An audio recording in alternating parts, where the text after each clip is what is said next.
thrown at me instead of a warm greeting during a family gathering just before my son's wedding was a remark that hit hard.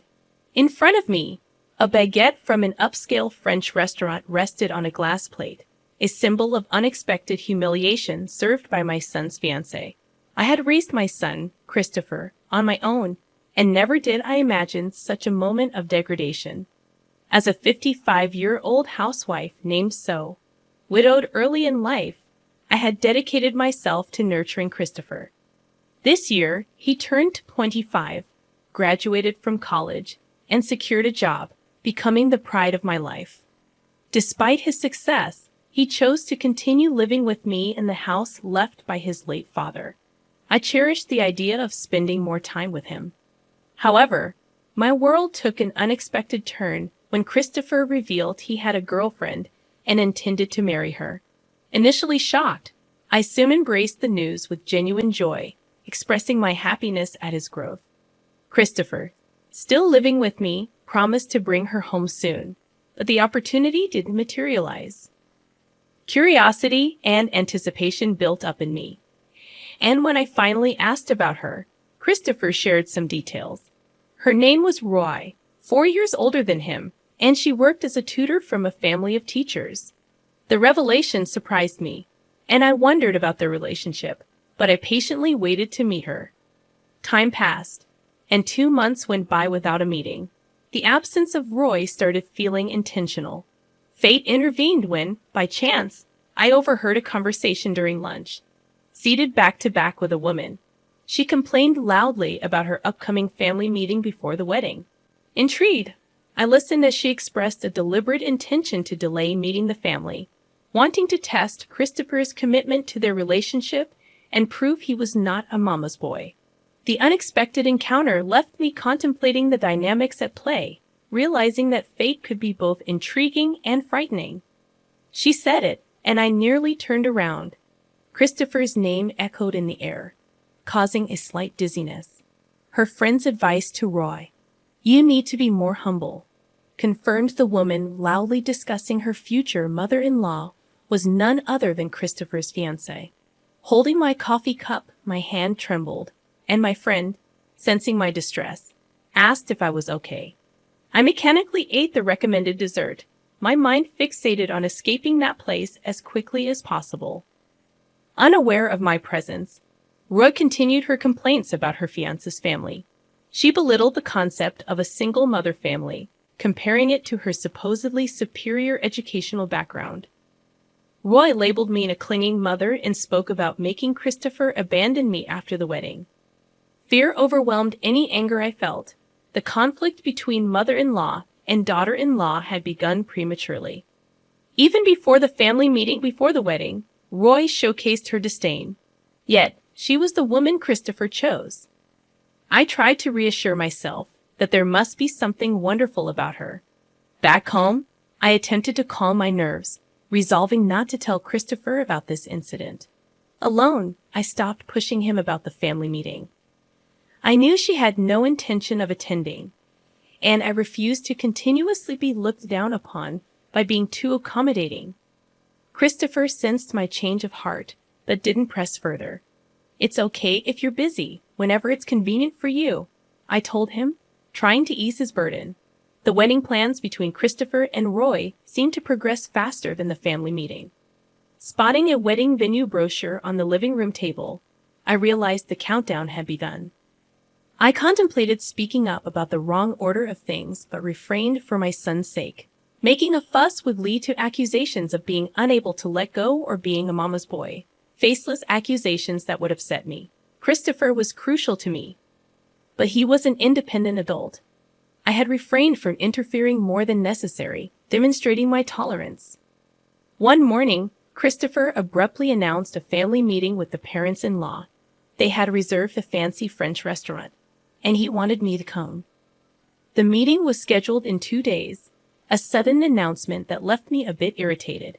Shouldn't such things be planned after matching everyone's schedules? I held back my frustration, saying, "All right, I haven't formally met Roy yet, so it's good to meet her sooner."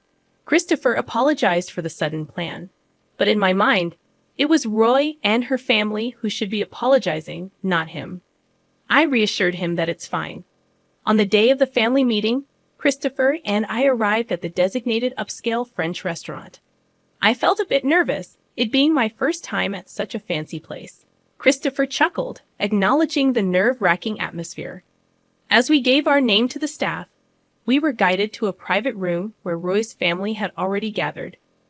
Roy and her mother, Mara, were present. Excusing ourselves, I opened the door to the private room. Seated there were Mara, exuding a definite teacher vibe, and Roy, sporting slightly flashy makeup. Her dress seemed mismatched, likely chosen by Mara for the occasion.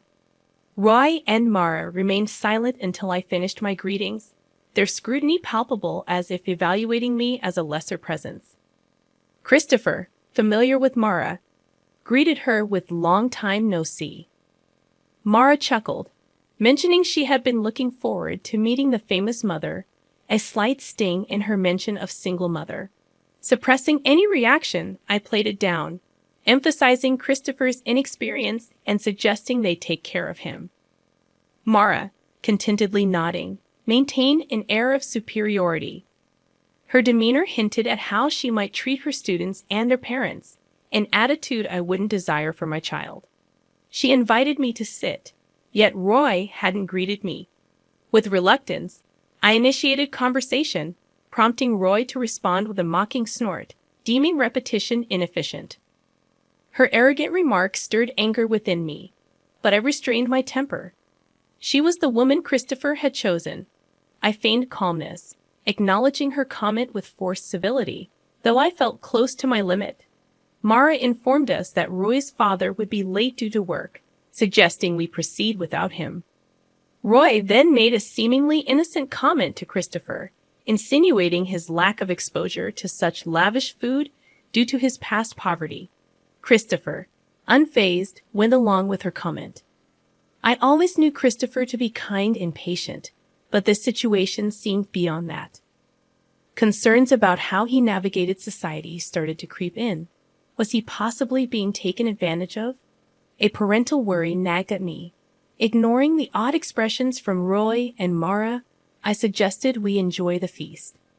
However, their unpleasant smiles intensified, and the reason behind their mockery soon became apparent. As the first dish arrived on a beautifully decorated plate, I couldn't help but exclaim at the sight of a simple baguette on a glass plate. Roy and Mara seemed to find this hilariously amusing, laughing heartily at my shocked expression.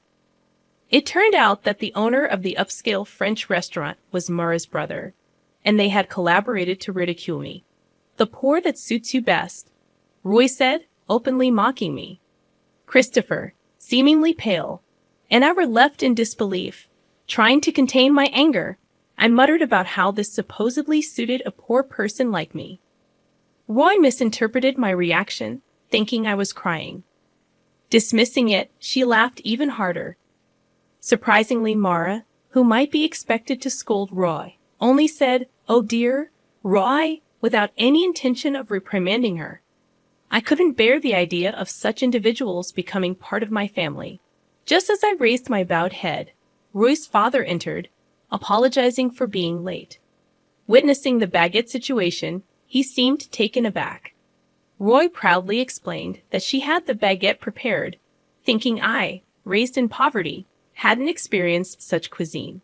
Her father scolded her for taking the joke too far, but couldn't hide his amusement.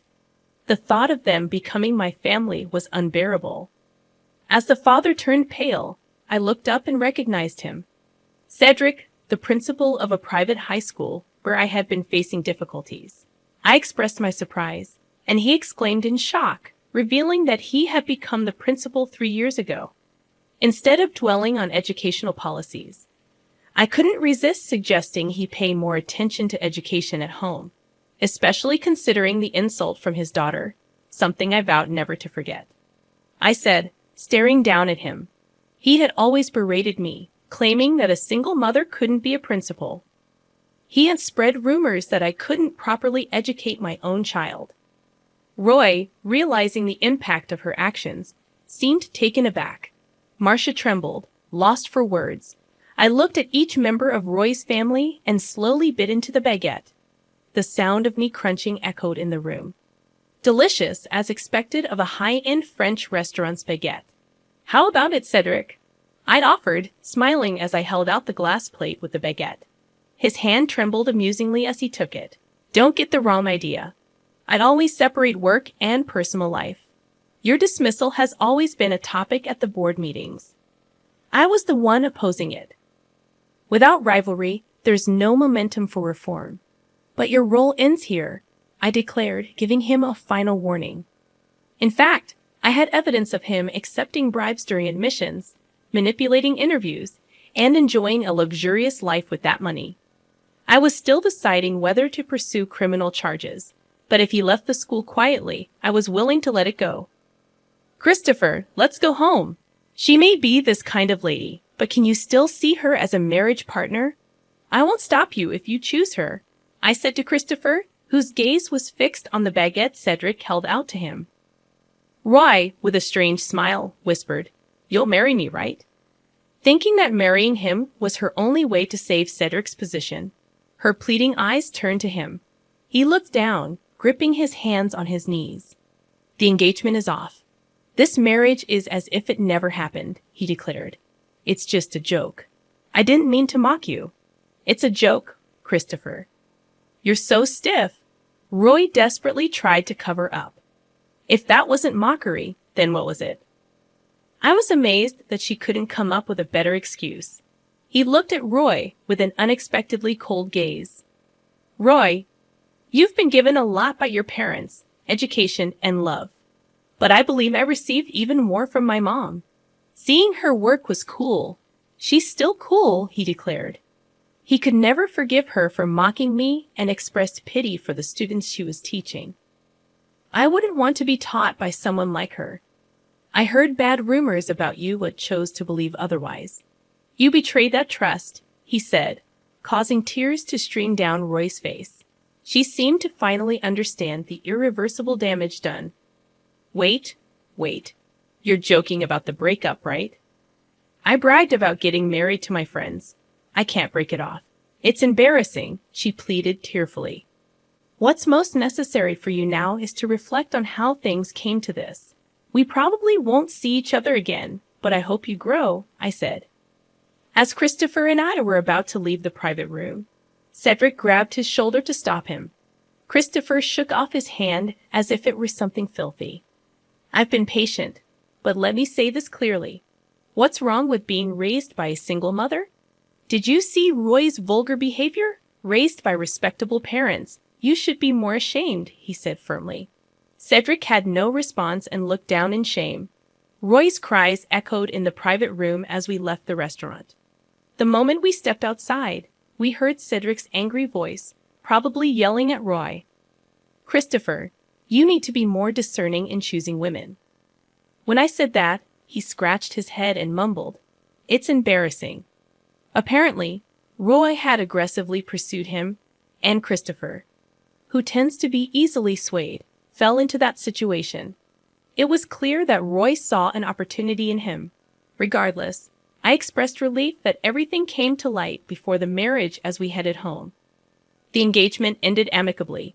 Roy initially demanded compensation, but Christopher dismissed it logically, explaining to his lawyer that Roy was entirely to blame for the broken engagement.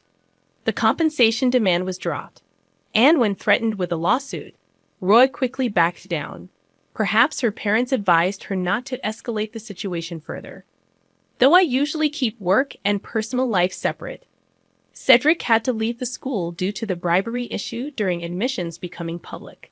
Faced with the choice of leaving quietly or going to court, he opted for the former. Unemployed and desperately seeking a new job, he faced the challenge of overcoming the bad rumors that spread fast in the industry. Roy, having resigned from her tutoring job, was reportedly confined to a room in her parents' house, too embarrassed to even seek new employment.